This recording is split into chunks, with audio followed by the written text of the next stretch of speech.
আসসালামু আলাইকুম। জাতীয় বিশ্ববিদ্যালয়ের অনলাইন ক্লাসে সবাইকে স্বাগত। করোনাকালীন শিক্ষা কার্যক্রম চলমান রাখার স্বার্থে জাতীয় বিশ্ববিদ্যালয়ের উদ্যোগে অনলাইন ক্লাসে সংযুক্ত হতে পেরে আমি আনন্দিত। আমার বিষয় উদ্ভিদ বিজ্ঞান, প্রোগ্রাম অনার্স চতুর্থ বর্ষ, কোর্স কোড 243007। কোর্সের নাম জীববৈচিত্র্য ও বিবর্তন। আজকের লেকচার নাম্বার 4। শিরোনাম হচ্ছে জীববৈচিত্র্যের চরিত্রায়ন। আমি রাশিদা বেগম, অধ্যাপক ও বিভাগীয় প্রধান, উদ্ভিদ বিজ্ঞান বিভাগ, সরকারি সিটি কলেজ, চট্টগ্রাম। সবাইকে আবারও স্বাগতম জানাচ্ছি। ক্লাস শুরু করছি। প্রিয় শিক্ষার্থীবৃন্দ, নিশ্চয়ই তোমরা ভালো আছো।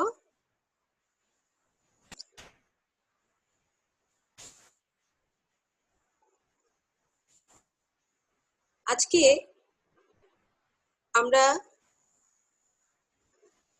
যে অধ্যায়টি পড়ব তার নাম হচ্ছে ক্যারেক্টারাইজেশন অফ বায়োডাইভার্সিটি। দেখো, আমাদের প্রতিটা ক্লাসে বায়োডাইভার্সিটিটাই মুখ্য বিষয়ে থাকছে, অর্থাৎ এটি আমাদের খুব ভালো করে জানতে হবে। আমরা আগেও বারে বারে পড়েছি, বায়োডাইভার্সিটি হচ্ছে কোনো একটি এলাকার অথবা কোনো একটি সম্প্রদায়ের সম্পূর্ণ প্রজাতি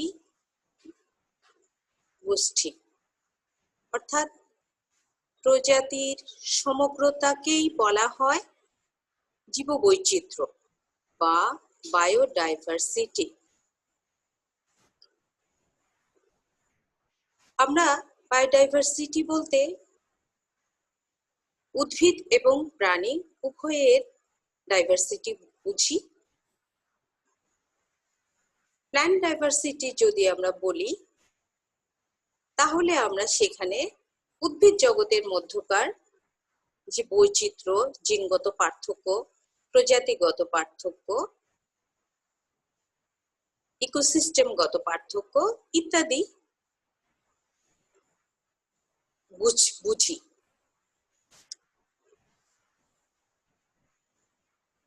এবং আগেও তোমাদেরকে বলেছি, বায়োডাইভার্সিটি মেইনলি 3 প্রকার: genetic diversity, species diversity and ecological diversity. তবে আমাদের সুবিধার্থে আমরা এখানে এগুলিকে 2টি স্তরে সাজাবো। একটি হচ্ছে স্ট্রাকচারাল ক্যারেক্টারাইজেশন, যেখানে থাকবে জাতিজনিক ও শ্রেণী বিন্যাসতাত্ত্বিক তথ্য। আরেকটি হচ্ছে ফাংশনাল ক্যারেক্টারাইজেশন, যেখানে পড়া হবে জলবায়ু, ভূতত্ত্বগত, জলবিদ্যা, পরিবেশগত ও বিবর্তনীয় ইত্যাদি। আমরা স্ট্রাকচারাল ডাইভার্সিটি বলতে আসলে স্পিসিস ডাইভার্সিটিটাকেই মেনশন করেছি। স্পিসিস ডাইভার্সিটি বা প্রজাতি বৈচিত্র্য তোমাদের আগের ক্লাসগুলোতে বলেছি, অনেকবার বলেছি, আবারও বলছি। Species diversity is the number of different species that are represented in a given community. অর্থাৎ এই নাম্বারটা, সংখ্যা, কোনো একটি নির্দিষ্ট জায়গায় অথবা কমিউনিটিতে বৈচিত্র্যের সংখ্যা বা প্রজাতির সংখ্যাকে স্পিসিস ডাইভার্সিটি বলে। এটিকে দুই ভাগে ভাগ করা যায়, আমরা আগের ক্লাসে দেখেছি। একটা হচ্ছে ইন্ট্রা স্পিসিস ডাইভার্সিটি, অর্থাৎ একই প্রজাতির মধ্যে বিভিন্নতা বা বৈচিত্র্য। আরেকটি হচ্ছে ইন্টার স্পিসিস ডাইভার্সিটি, আন্তঃপ্রজাতি বৈচিত্র্য, অর্থাৎ গণ একই থাকবে কিন্তু প্রজাতিগুলোর মধ্যে বৈচিত্র্য থাকবে। ইন্ট্রা স্পিসিস ডাইভার্সিটি, যেমন এখানে দুটো ছবি অ্যাড করেছি, দেখো বেগুনের সোলানাম মেরঙ্গেনা, বেগুনের দুটি জাত, এটি এক ধরনের, এটি আরেক ধরনের। ইন্টারস্পেসিস, এখানে এই দুটি ছবিতে যে উদ্ভিদগুলো আছে বা যে ফলগুলো আছে তাদের জেনাস বা গণ একই, কিন্তু প্রজাতিতে তারা ভিন্ন ভিন্ন। তোমরা এগুলো সবকটাই চেনো। এটি সরিষা, এখানে গাজর আছে, ফুলকপি আছে।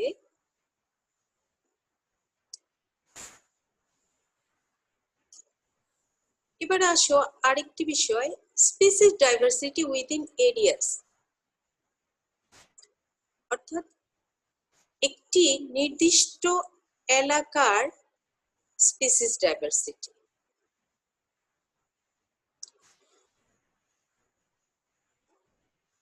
এটিকে কোনো একটি নির্দিষ্ট এলাকায় অবস্থিত প্রজাতির উদ্ভিদ ও প্রাণী এবং অণুজীব ইত্যাদির উপস্থিতি, বিস্তৃত ও পারস্পরিক সহাবস্থানের মাধ্যমে যে বৈচিত্র্য গড়ে ওঠে তাকেই বলা হয় ওই এলাকার প্রজাতিগত বৈচিত্র্য বা স্পিসিস ডাইভার্সিটি। যেমন আমরা বলতে পারি সুন্দরবনের জীববৈচিত্র্য, এটি একটি এরিয়া ভিত্তিক স্পিসিস ডাইভার্সিটি। এবার আসো সুন্দরবন নিয়ে আমরা আলোচনা করি, কারণ আমরা যে এরিয়াটা বেছে নিয়েছি সেটি হচ্ছে আমাদের সুন্দরবন। আমরা জানি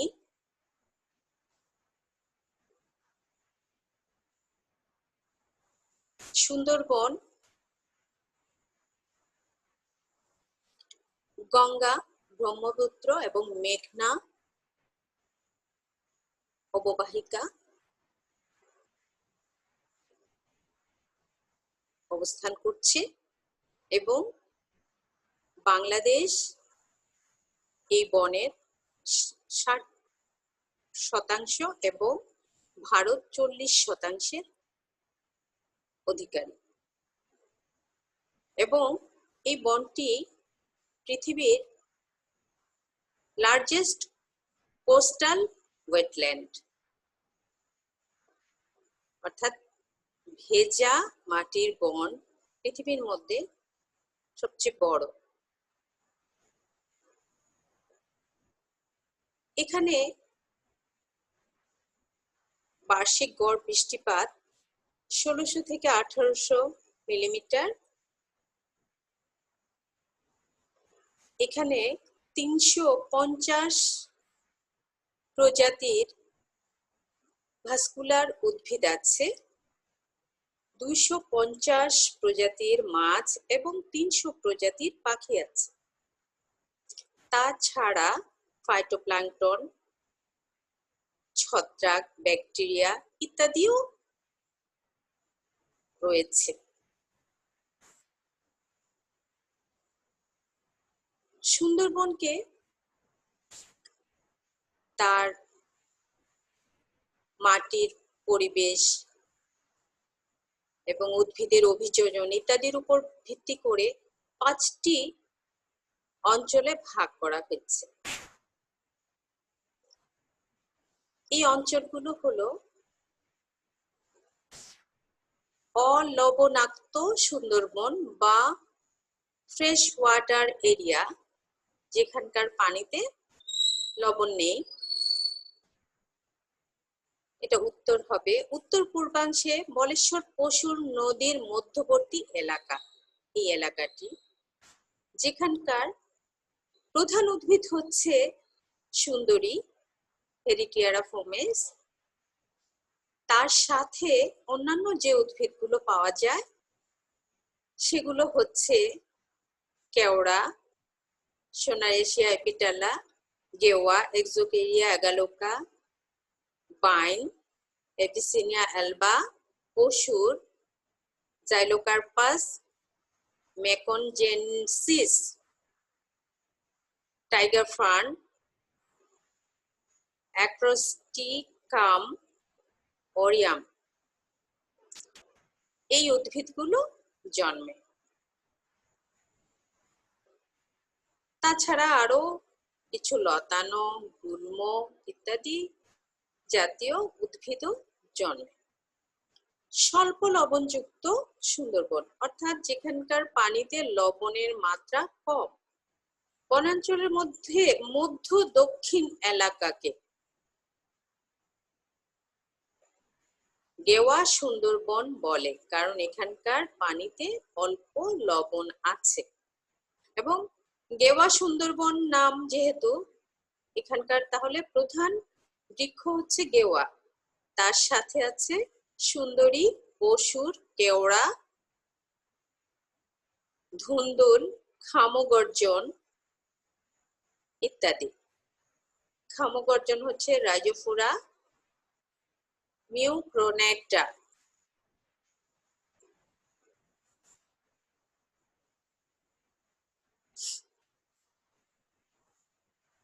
এই তিনটি ছবিতে, এই ছবিটা ভালো করে দেখো, এটি একটি সুন্দরী গাছ এর ছবি, হেরিটিয়ারা পোমেস। সুন্দরী গাছ নাম সুন্দরী হলেও উদ্ভিদটি তত সুন্দর নয়, কারণ এই বনের অন্য উদ্ভিদগুলো অনেক সুন্দর, কিন্তু সুন্দরী গাছের পাতাগুলো কেমন যেন পাতার নিচের দিকটা একটু সাদাটে থাকে, একটু পাতাটি একটু খসখসে, দেখতে তেমন ভালো লাগে না। এটি হচ্ছে গেওয়া, এটি হচ্ছে কেওড়া বন।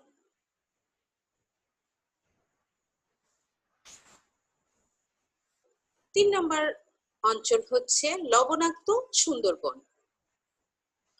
সাতক্ষীরা রেঞ্জ ও খুলনা রেঞ্জের পশ্চিমাংশকে গেওয়া গড়ান বন বলে, অর্থাৎ এখানকার প্রধান উদ্ভিদ গেওয়া এবং গড়ান।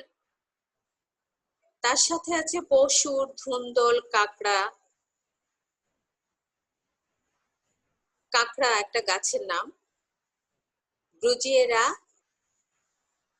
জিমনোরাইজা। 4 নম্বর অঞ্চলটি হচ্ছে অতি লবণযুক্ত Sundarban.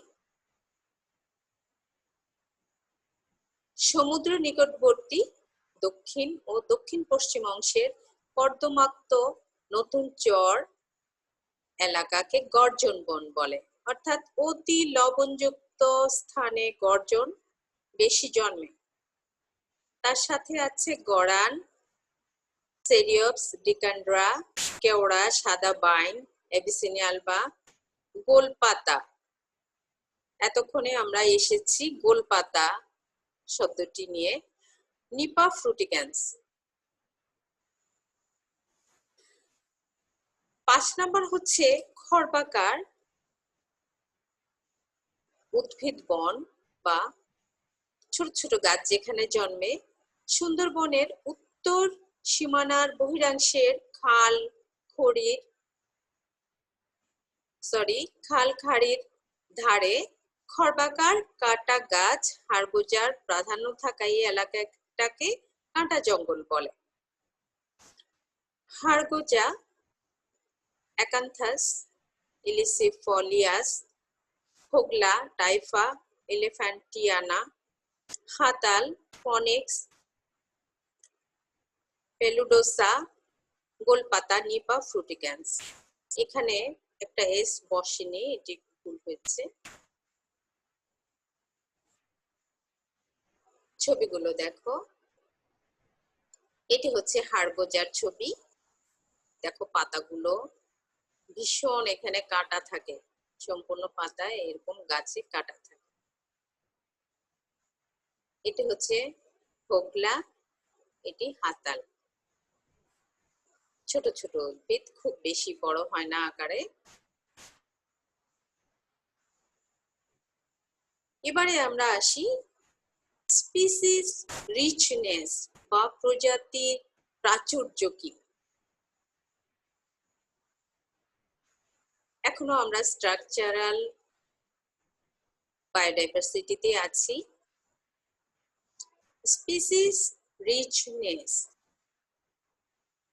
Species richness is the number of different species represented in an ecological community, landscape or region. এই কথাটি আমরা একটু আগেও বলেছি, অর্থাৎ কোন কমিউনিটির সম্পূর্ণ স্পিসিস গুলিকে বলা হয় তার প্রাচুর্য। এই প্রাচুর্যকে আবার 4 ভাগে ভাগ করা হয়েছে। বিন্দু প্রাচুর্য বা পয়েন্ট রিচনেস, কোন একটি বিন্দু বা নমুনা স্থানে প্রাপ্ত প্রজাতির সংখ্যা, ছোট্ট একটি স্থানে। আলফা প্রাচুর্য, কোন একটি বাস্তুতন্ত্রের মোট প্রজাতির সংখ্যা। বিটা প্রাচুর্য, পাশাপাশি অবস্থিত বিভিন্ন বাস্তুতন্ত্রের মোট প্রজাতির সংখ্যা। গামা প্রাচুর্য, কোন একটি বায়োমের বা ভৌগোলিক অঞ্চলের প্রজাতির মোট সংখ্যা। এগুলো আমরা আগেও আলোচনা করেছি।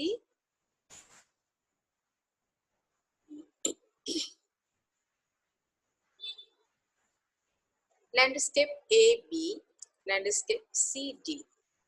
তবে আলফা প্রাচুর্য হচ্ছে এই একটি নির্দিষ্ট এলাকা, সেখানে যে বিভিন্ন কালারের যে কয়টা প্রজাতি আছে, এটি হচ্ছে আলফা প্রাচুর্য।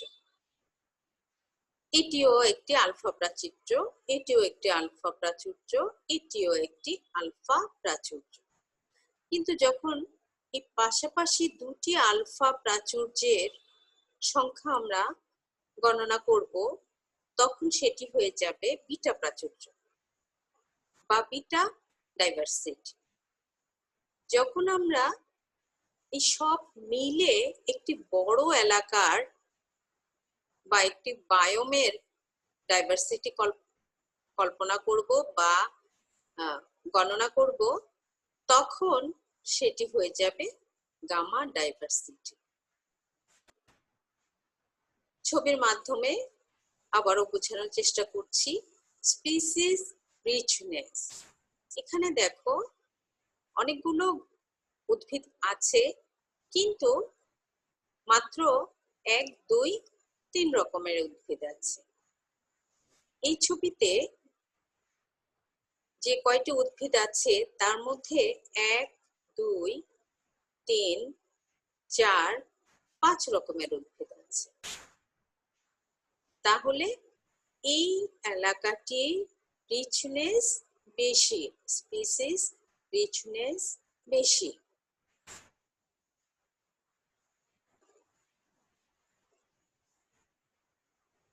মেজারমেন্ট অফ স্পিসিস রিচনেস, প্রজাতি বৈচিত্র্যের প্রাচুর্য যে পদ্ধতি আছে নির্ণয়ের, সেটিকে 2টি ভাগে ভাগ করা যায়। একটি হচ্ছে প্রজাতির সংখ্যা গণনা পদ্ধতি, আর একটি হচ্ছে প্রজাতির হেটেরোজেনেসিটি নির্ণয় পদ্ধতি। দ্বিতীয় পদ্ধতি অধিক প্রচলিত। এখানে সিম্পসনের একটি পদ্ধতি আছে দেয়া। সূত্রটি হচ্ছে D = summation of n into n minus 1 divided by total n into n minus 1.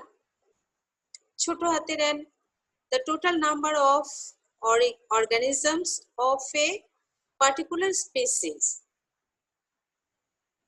একটি প্রজাতির মোট সংখ্যা। বড় হাতের n, the total number of organisms of all species. সকল প্রজাতির মোট সংখ্যা। এটি দিয়ে খুব সহজেই আমরা রিচনেস প্রজাতির প্রাচুর্য বের করতে পারি। আরেকটি পদ্ধতি আছে, এটাকে বলে শ্যানন উইনারের ইন্ডেক্স। এখানে h প্রাইম সমান minus summation of pi log e pi, নিচে i উপরে s। h প্রাইম হচ্ছে value of Shannon winner diversity index, pi proportion of the ith species, log e natural logarithm of pi as number of species in community. খুব সহজেই এই সূত্র দিয়ে species diversity বা প্রাচুর্য নির্ণয় করা যায়। আমরা এবার চলে আসলাম 2 নাম্বার অংশটি, ফাংশনাল বায়োডাইভার্সিটি বা কার্যগত জীববৈচিত্র্য। কার্যগত জীববৈচিত্র্যটা আসলে ইকোসিস্টেম নির্ভরশীল এবং এটি 2 ভাগে ভাগ করা যায়। একটি হচ্ছে জেনেটিক ডাইভার্সিটি আর একটি হচ্ছে ইকোলজিক্যাল ডাইভার্সিটি। জেনেটিক ডাইভার্সিটি আমরা আগে আলোচনা করেছি, এটিও ইকোলজিক্যালটিও আলোচনা করেছি। তারপরেও আমরা আবার একটু বলছি। প্রাকৃতিক বা কৃত্রিম উপায়ে মিউটেশন, সংকরায়ন, জেনেটিক ড্রিফট, মাইগ্রেশন ইত্যাদি যে কোনো উপায়ে যদি জিনগত পরিবর্তন আসে কোনো উদ্ভিদে বা কোনো জীবে এবং তার কারণে বৈচিত্র্যতা আসে এবং সেই উদ্ভিদটি বা সেই প্রাণীটি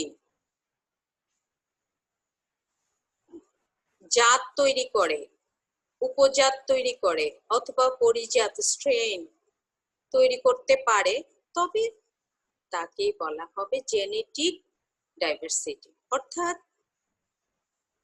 তার ডিএনএ এর মধ্যে পরিবর্তন আসবে যে কোনো উপায়ে হোক।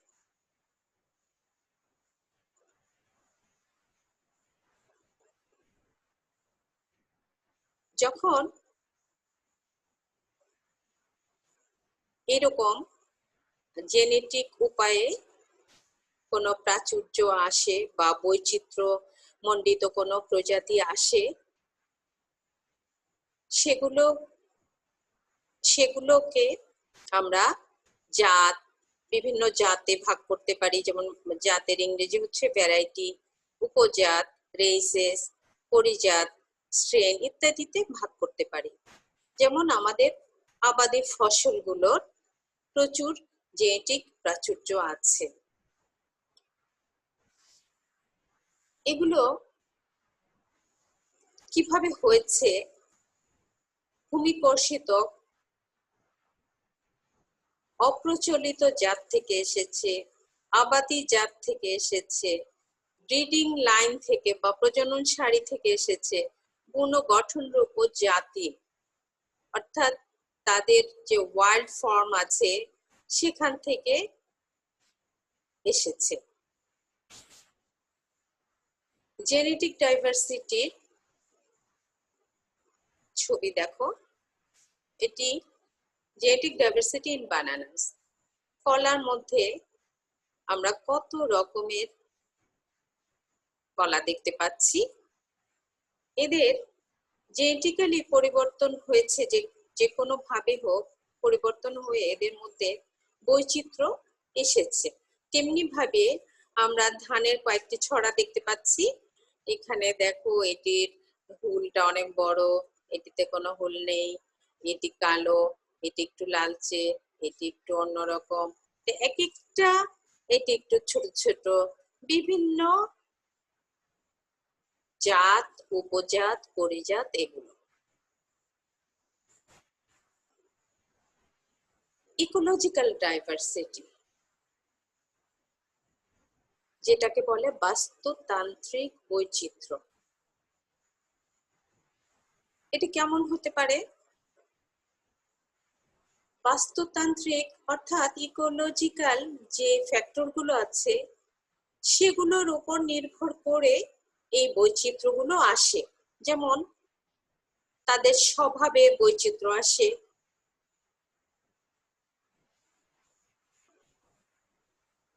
মাটি যদি কর্দমাক্ত হয় সেখানে এক ধরনের বৈচিত্র্যময় উদ্ভিদ জন্মে।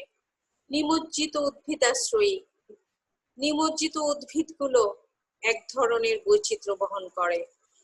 নিমজ্জিত প্লবমান, যেগুলো ভাসতে থাকে পানির নিচে, নিমজ্জিত সাঁতারু, এই ধরনের বৈচিত্র্য আমরা দেখতে পাই।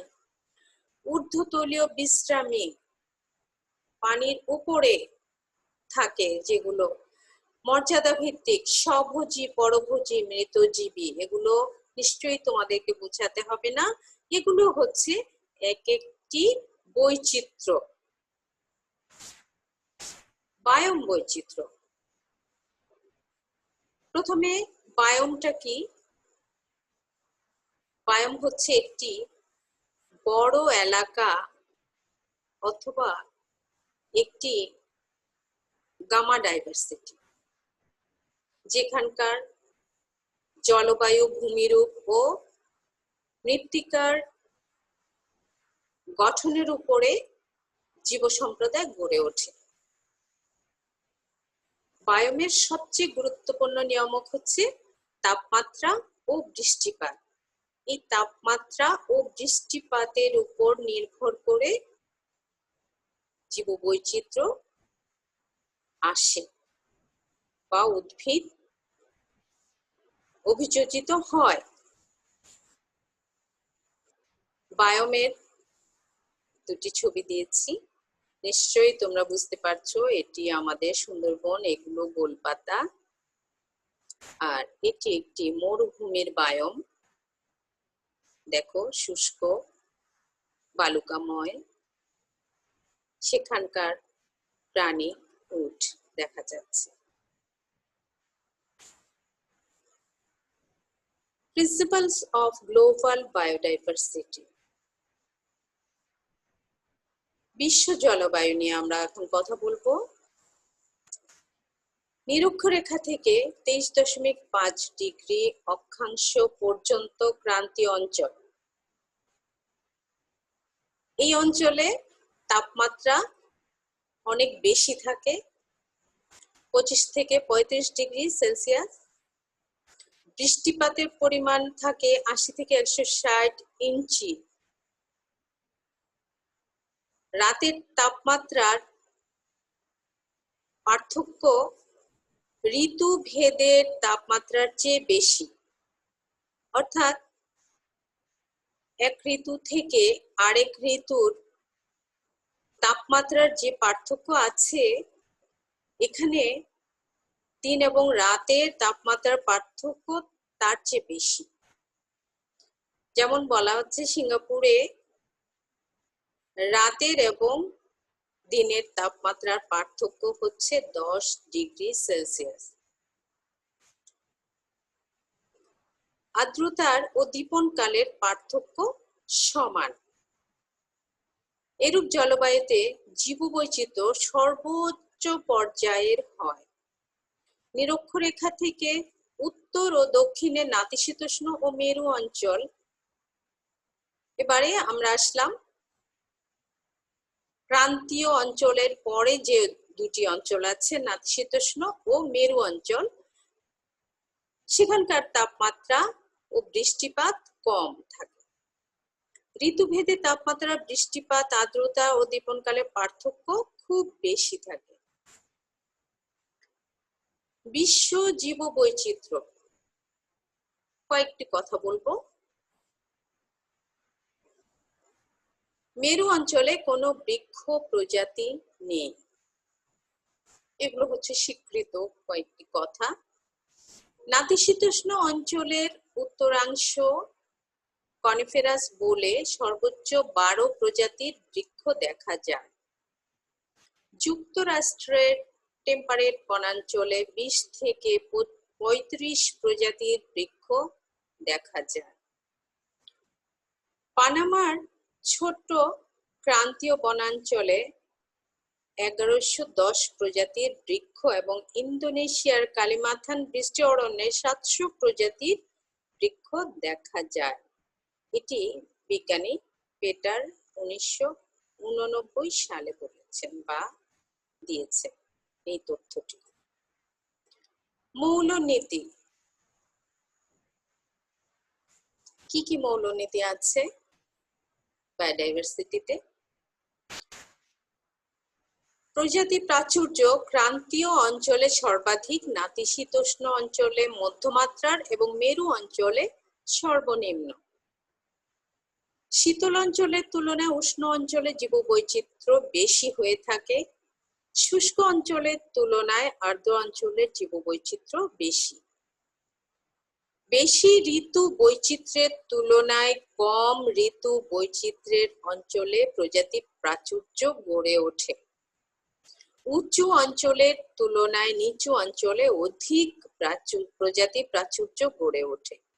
ছোট অঞ্চলের তুলনায় বড় অঞ্চলে অধিক প্রজাতি প্রাচুর্য গড়ে ওঠে। অর্থাৎ এইগুলো হচ্ছে বেসিক কিছু কথা।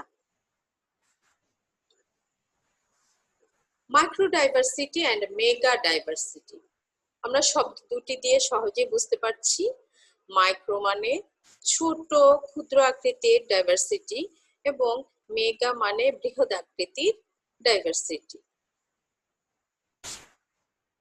পৃথিবীর ক্রান্তীয় অঞ্চলে জীববৈচিত্র্যের বেশিরভাগ অংশ অবস্থান করছে, প্রায় 90%। তাহলে এই অঞ্চলের দেশগুলিকে বৃহৎ জীববৈচিত্র্যের দেশ বলা হবে বা ম্যাক্রো ডাইভার্সিটি। যেমন Brazil, Colombia, Mexico, Peru, Malaysia, Indonesia, Ecuador, India, Madagascar, Australia ইত্যাদি মেগা ডাইভার্সিটির দেশ। অপরদিকে উত্তর গোলার্ধের নাতিশীতোষ্ণ ও মেরু অঞ্চলে স্বল্প জীববৈচিত্র্য দেখা যায় বা স্পিসিস রিচনেস কম। ওই অঞ্চলের দেশগুলোকে ক্ষুদ্র জীববৈচিত্র্যের দেশ বা মাইক্রো ডাইভার্সিটির দেশ বলা হবে বা ডাইভার্সিটি পুয়ার কান্ট্রিজ। এগুলো হচ্ছে আলাস্কা, কানাডা, গ্রিনল্যান্ড, ইউরোপীয় ইউনিয়ন, রাশিয়া, কাজাখস্তান, মঙ্গোলিয়া ইত্যাদি। এখন আমরা আরেকটি শব্দ পেয়েছি, সেটি হচ্ছে হটস্পটস। অধিক জীববৈচিত্র্যের স্থান। পৃথিবীর ম্যাপ দেখো, তোমরা নিশ্চয়ই চিনতে পারছো। এখানে যে লাল লাল যে দাগগুলো দেয়া আছে এগুলো হচ্ছে হটস্পট। তাহলে আমরা দেখতে পাচ্ছি আমেরিকা, উত্তর আমেরিকা এবং দক্ষিণ আমেরিকা মহাদেশের এই জায়গাগুলো হটস্পট। অস্ট্রেলিয়ার এই জায়গাগুলো, এশিয়া এবং ইউরোপ, আফ্রিকার বিভিন্ন জায়গা দেখতে পাচ্ছি। তোমরা একটু খেয়াল করে দেখো হটস্পট গুলো। যেখানে হটস্পট হচ্ছে যেখানে অধিক মাত্রায় জীববৈচিত্র্য অবস্থিত।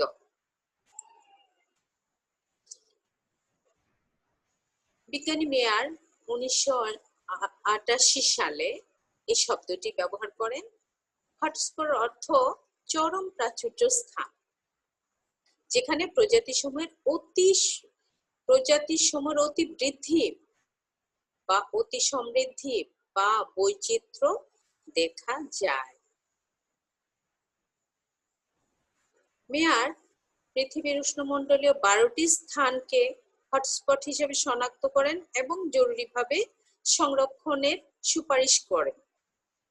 এই 12টি স্থান হচ্ছে হাওয়াই দ্বীপ, কলম্বিয়া, পশ্চিম ইকুয়েডর, পশ্চিম আমাজনের উঁচুভূমি, ব্রাজিলের আটলান্টিক বনাঞ্চল, পূর্ব মাদাগাস্কার, পূর্ব হিমালয়, মালয়েশিয়ার উপদ্বীপগুলি, উত্তর বর্নেও, ফিলিপাইন, অস্ট্রেলিয়ার কুইন্সল্যান্ড, নিউ ক্যালিফোর্নিয়া।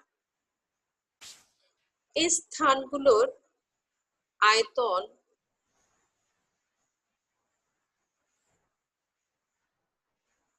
2,92,000 বর্গ কিলোমিটার, যা পৃথিবীর ভূপৃষ্ঠের মাত্র 0.2%।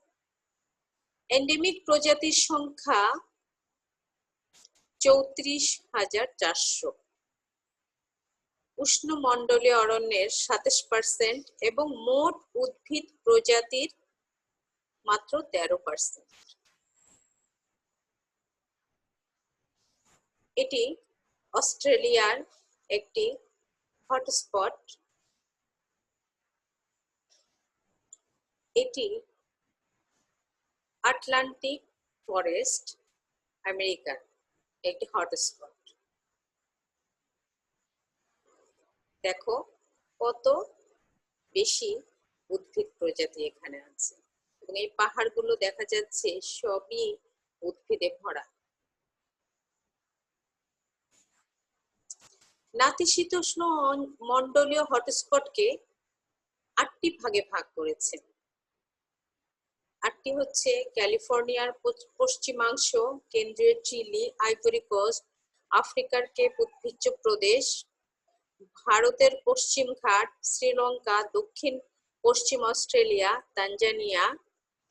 এখানকার আয়তন হচ্ছে 4,54,400 বর্গ কিলোমিটার, মোট ভূপৃষ্ঠের 0.3%।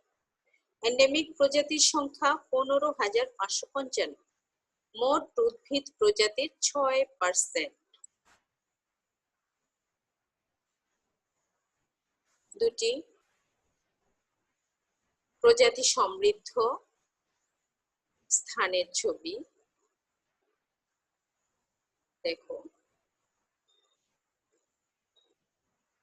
প্রায় নাতিশীতোষ্ণ এলাকা বা মেরু এলাকার কাছাকাছি জায়গাগুলি।